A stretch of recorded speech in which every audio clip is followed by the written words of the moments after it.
ustedes, la Oficina Municipal de Niñez, Adolescencia y Juventud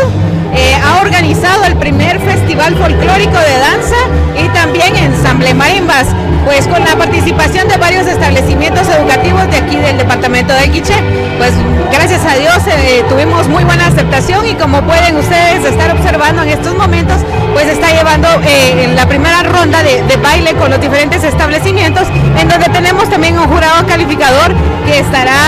viendo quiénes son las parejas que mejor bailen y son las que van a estar seleccionando para la gran final que tendremos también en esta tarde,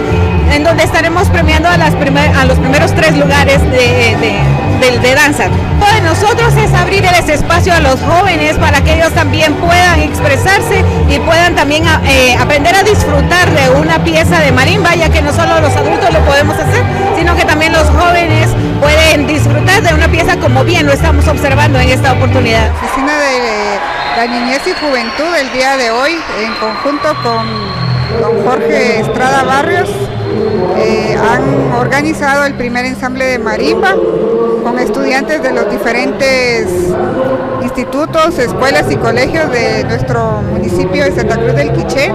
así como también un baile folclórico de estudiantes de las diferentes escuelas, colegios e institutos que el día de hoy van a estar participando en esta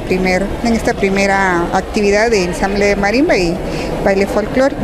impulsando por primera vez esta actividad en estudiantes de las diferentes escuelas, colegios e institutos para que pues más adelante pueda siempre llevarse a cabo esta actividad.